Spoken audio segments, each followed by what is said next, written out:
Good evening and welcome to Northbeat. I'm Leanie Lambrink. The Transportation Safety Board has issued a preliminary report about the Air Tindy plane that went down in the NWT earlier this week. One of the airline's Twin Otters landed about a kilometre from its intended destination near Divik Mine on Wednesday. It did so in blizzard-like conditions. The TSB report says the charter was on approach into Lac de Gras when the aircraft hit terrain. The 8 passengers were part of a crew helping to build the winter road.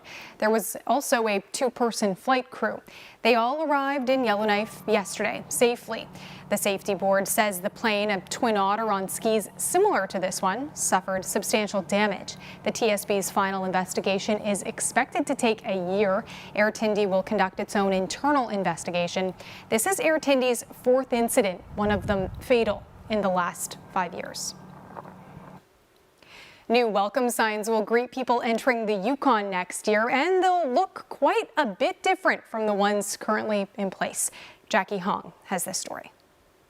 Say goodbye to the bright blue Yukon, and gone will be the slogan larger than life. The wooden signs have been there since the mid-90s, but not for much longer. The Yukon government is currently looking for a contractor to make and install the new signs. The modern look lines up with the recent rebrand undertaken by the territory, and one of the panels will serve as a rotating canvas for local artwork, but can also be left blank. Yukon Tourism Minister John Stryker says it was time for the old signs to go. Well, they've been there for decades, and we heard from industry, like the tourism industry, that some of them are getting a little beaten up.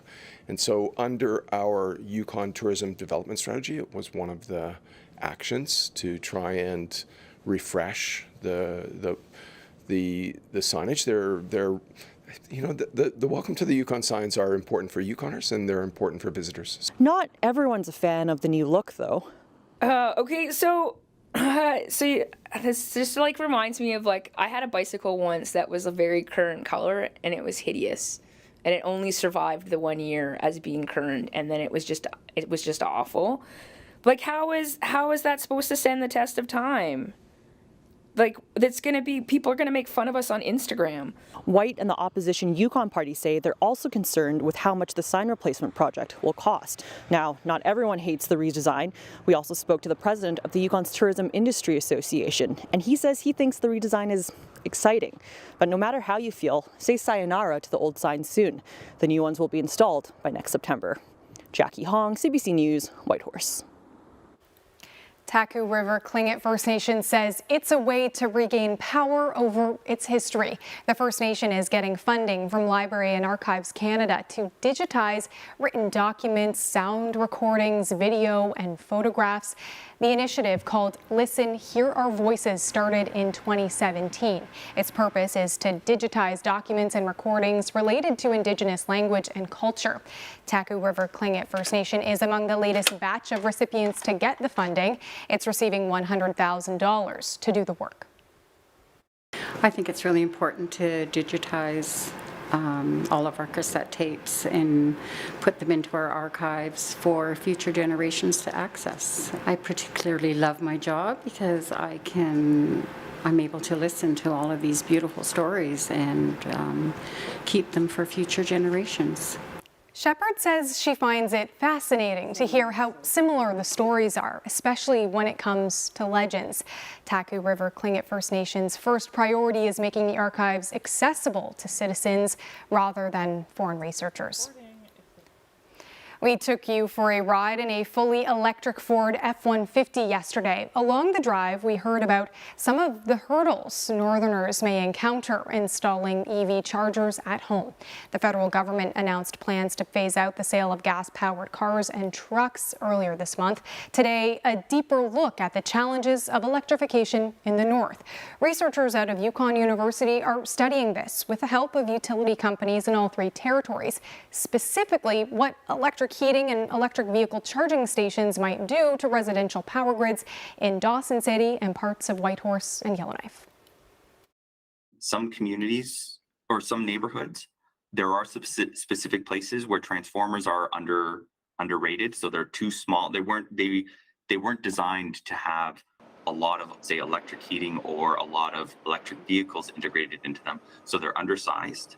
We have seen a few areas where where some homes, if they implement if they adopt an electric vehicle, it's likely that they will see an undervoltage when charging the electric vehicle, because it's a very big power draw, and then it will cease once the electric vehicle is not connected.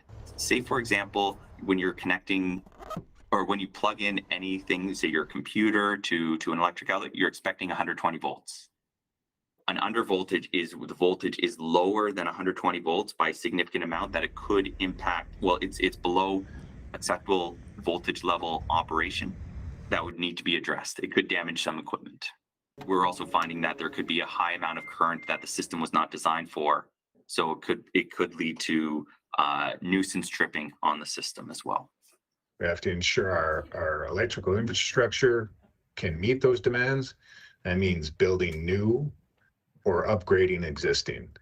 And anytime you're building new or upgrading, there's costs involved. So really, that was one of the key items for this study, is understanding that there is going to be costs outside of the electrical vehicles, the owners. There's going to be costs to the system, and then understanding what those costs are and how we address them between the utilities and the government. For utilities, the only spot for us to recoup costs is from ratepayers. That's the only avenue we have. So that is part of this study, and our concern is flagging to government is there's a big challenge for the utilities that we really need to coordinate our approach on, just so that those costs are not unreasonably borne or borne outside of folks that aren't adopting EVs. We are supportive of electrification. We understand the need for electrification and for reducing greenhouse gas emissions for sure. We just want to ensure it's done in a measured and coordinated manner. And I think this study is a really good step in that direction. It's been 25 years since a deadly avalanche hit the northern village of Khanigsualukjuak in Nunavik. 9 people were killed and 25 people were injured. Now the community is looking back. Emma Tranter reports. It was New Year's Eve, 1999. Just about everybody in Khanigsualukjuak were celebrating together in the school gymnasium. Outside, a blizzard was raging. Then, tragedy struck. A massive avalanche crashed down from the slope above the school, crushing the gym. Somehow, Minnie Gray in Kuujjuaq heard the chaos over the radio. Gray was the Director General of the Ungava Hospital in Kuujjuaq at the time. Knowing that I'll have to be available for work, my husband and I went home. I called the hospital. I was told what was happening, but we couldn't do anything. It was a blizzard here, there. And so it took a while. I think it was about 9 hours before we were able to get there to Khanigsualukjuak. There were 2 nurses in Khanigsualukjuak. Normally, they attended community events, but this evening had decided to stay home. They tended to the survivors as the search went on where the avalanche took place. Maggie Mudluk, the mayor, had been in the gymnasium at the time. She says phone lines didn't work, and it was chaos. It was like unreal, and the snow got extremely hard very fast. I guess the speed of the snow, when it hit the gym, the snow became extremely hard. And of course, we're not dressed inside for outside. We're celebrating New Year's. I'm wearing a dress, and it was a crazy situation. The community was in shock, but people continued to search in the storm and hard snow. And Woodlook says the tragedy forever changed the community. Buildings are no longer constructed near the avalanche area. And 25 years later, on New Year's Eve, people reflect on what has been lost. Emma Tranter, CBC News, Iqaluit.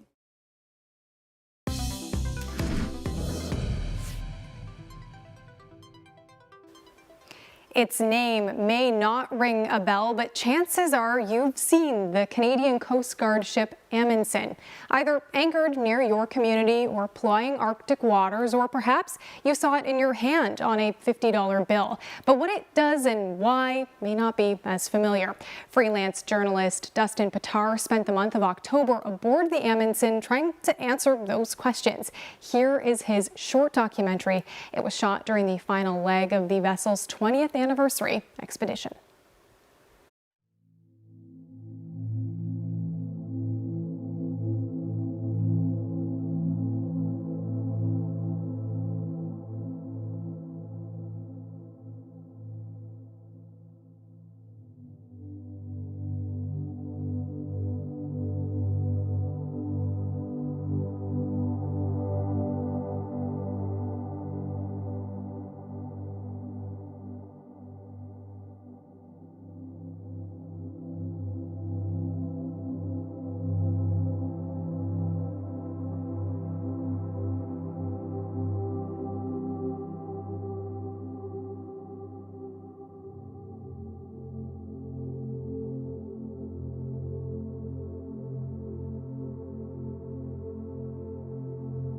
This kind of research on a big research ship like this matters because the Arctic climate is changing quickly.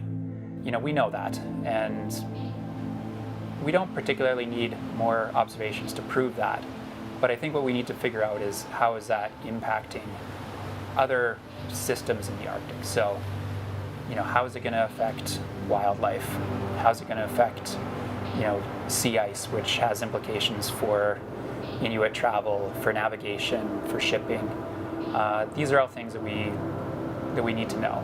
And the Amundsen provides us a platform where we can get to places that are otherwise really difficult to get to. Fox Basin is one of these places that's not particularly well known to Western science. There's 4 or 5 Inuit communities that surround Fox Basin, and I'm sure that the people that live there have, amazing knowledge of Fox Basin, but there haven't been a lot of oceanographic cruises done there in the past. And it's a large area. If you look on a map of Canada, it takes up a pretty big chunk of the Canadian Arctic. And one of the things that I'm always trying to do is I'm trying to understand how these different areas of the Canadian Arctic absorb or release CO2 to the atmosphere. So when I look at a map and I see this big area that we don't know the answer to that question, I would like to go there and try to study it and try to find out a little bit more about it.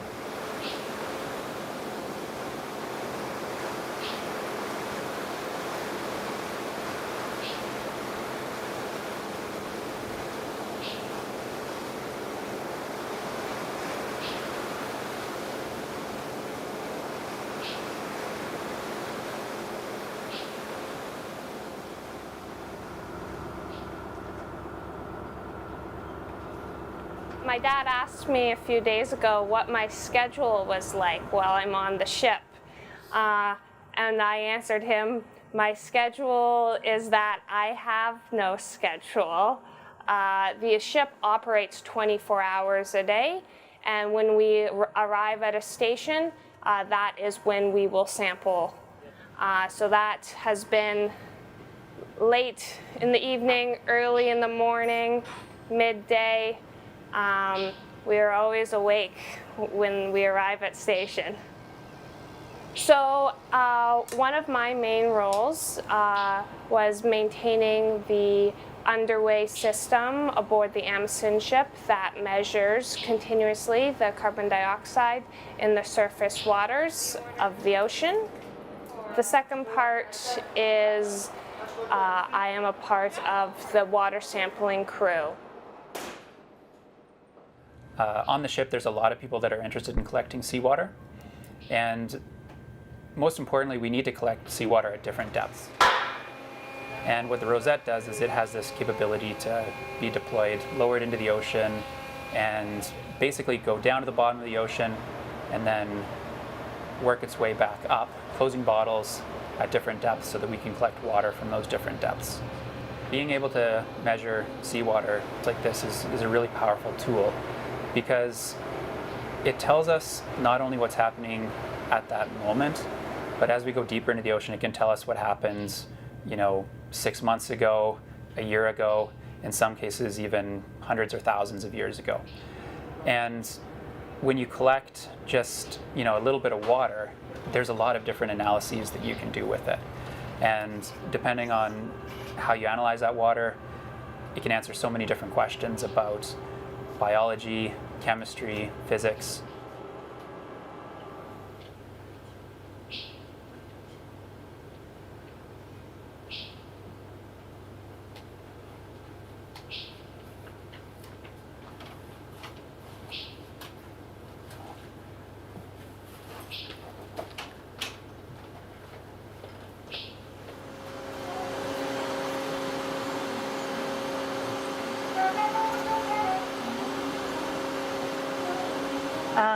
At the start, it was quite busy. It was station to station to station, so it was like we'd start working, 4 a.m. And we're in charge of basically all or most of the nets on the ship. So we have 3 different plankton nets, and we also have a beam trawl, which is the benthic fish I was telling you about. So benthic meaning bottom of the ocean.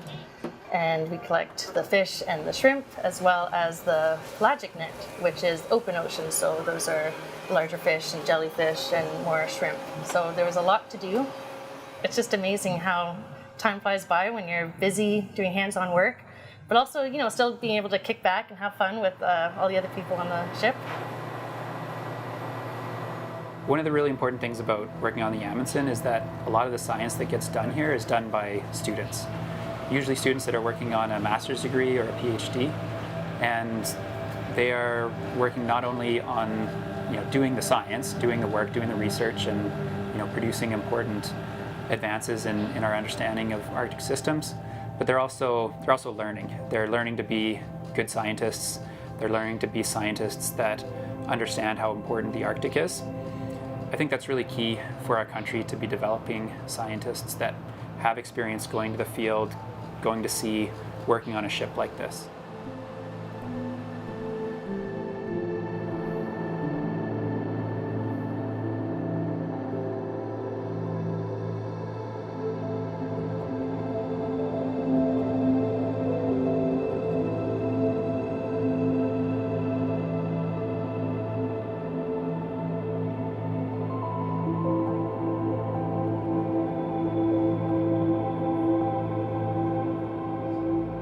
We've now been working on the Amundsen for 20 years, which means we can start to see changes in some of these ocean parameters that, otherwise we couldn't say whether they're changing or how they're changing.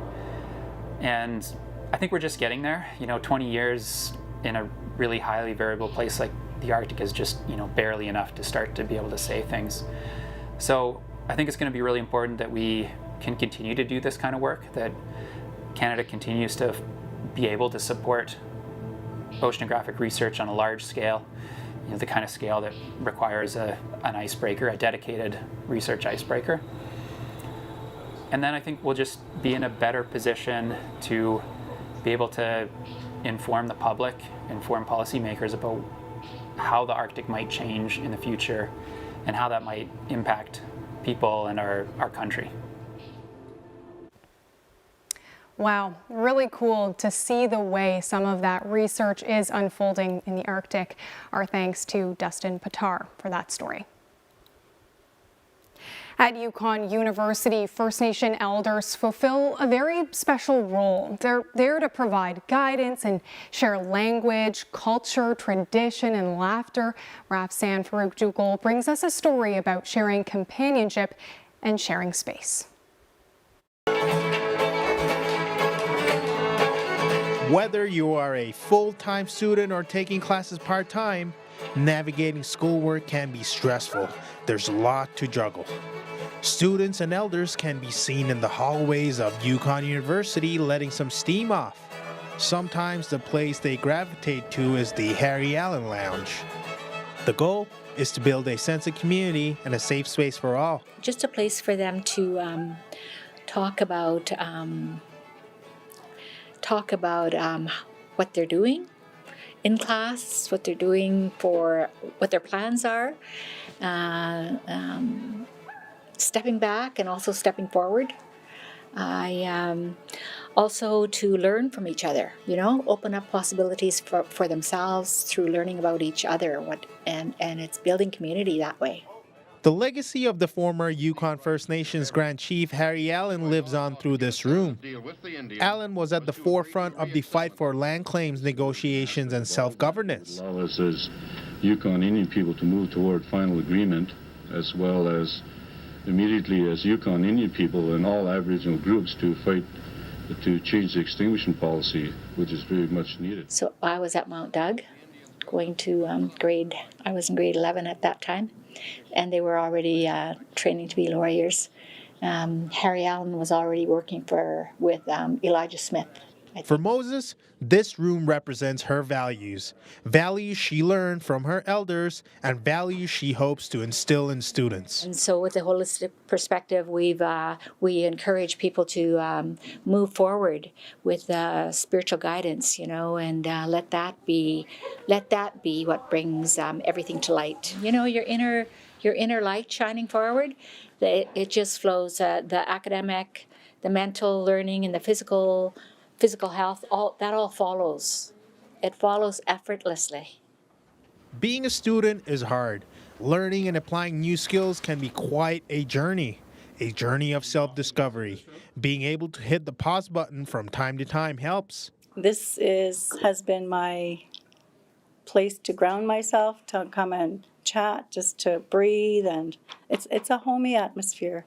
And the staff here are so welcoming. The elders have been just great. In our culture, we stick together, and it shows. It doesn't matter what indigeneity or group.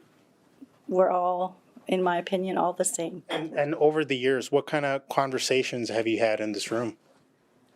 Oh my gosh, lots of laughter, lots of sharing different cultures. How we do things, how we say things. It's, like I said, we're so similar.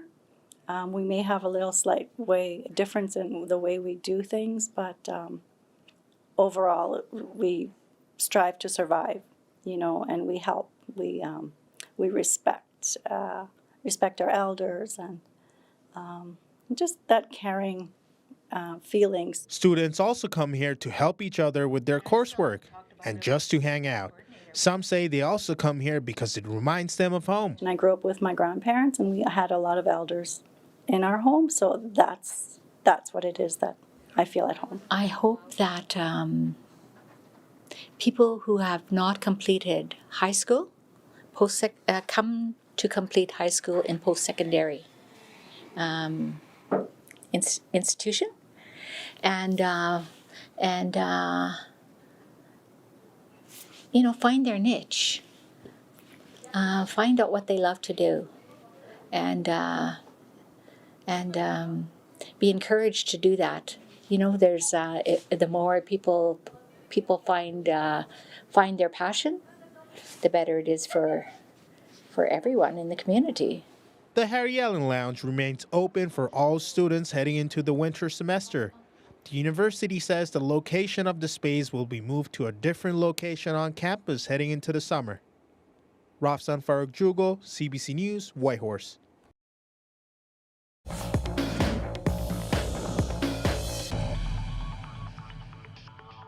Now Wahlberg walks in.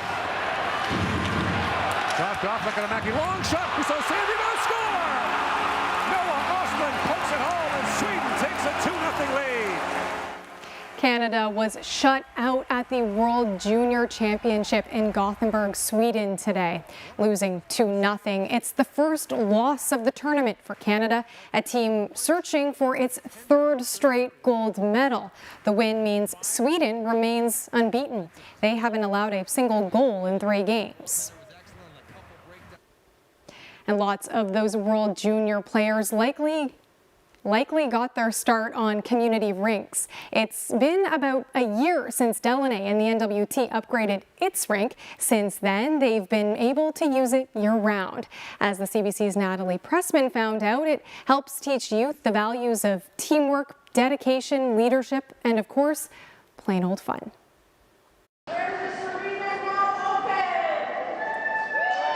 hockey and family skates in the winter, lacrosse and ball hockey in the summer. 12 months since Delaney opened its new ice surface, and it's not going to waste. I think, you know, this arena's seen more action since they put that pad in than it has for many years. So, you know, and the kids are benefiting greatly from it, which is good to see, you know. Sandy McCarthy played 11 seasons in the NHL. Now he hits the ice in Delaney and runs the community's programming. He says he's worked to make the rink a safe, respectful space. You have to watch your language. You can't be speaking out of line. You have to respect each other. So all the kids that come here know that it's like, okay, these are the rules, and we abide by them, and we all have fun. Mandy Bea says her two sons spend a lot of their time at the rink and get a lot from it. Any organized sports where you're playing in a team, you learn such valuable lessons and skills on how to work with one another, how to be respectful, and just things that will help you in terms of, you know, growing in integrity, growing in, you know, honesty and fairness and things. So it's there's a lot more than just teaching skills and about hockey. McCarthy says he's hoping to put together a tournament in the new year for youth and adults. He says hosting athletes from elsewhere creates a sense of pride. Natalie Pressman, CBC News, Yellowknife. And that's Northbeat for tonight. For news anytime, head to cbc.ca/north. Thanks for watching. I'm Lainey Lambrink. We're going to leave you tonight with a look at the weather. Happy New Year. We'll see you again in 2024.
Was a grade 9. Mr. Critch, you need glasses. Glasses? No, I just think the chalk is just a little soft. One of these days we're gonna have to grow up, but today is not that day. I don't want us to get older either. Son of a Critch. Watch free on CBC Gem. The Great Canadian Baking Show is back. It's time to get whisked away into a magical 10. Whisked away? I see what you did there. It has begun. Alan, please don't start with a donut pun competition. I got my eyes on the pies. We got a snake on the plane. What? Prepare for emergency landing. Hang on, guys. Alex like things safe. Maybe you just haven't been taking the right risks. You might find you like dancing with danger.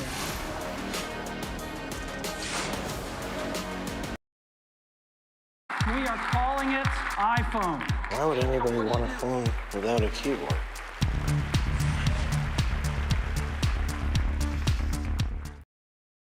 News you can trust. Delivered when you want, where you want. On Canada's News app. Download the free CBC News app. Watch CBC News Explore 24 hours a day for free.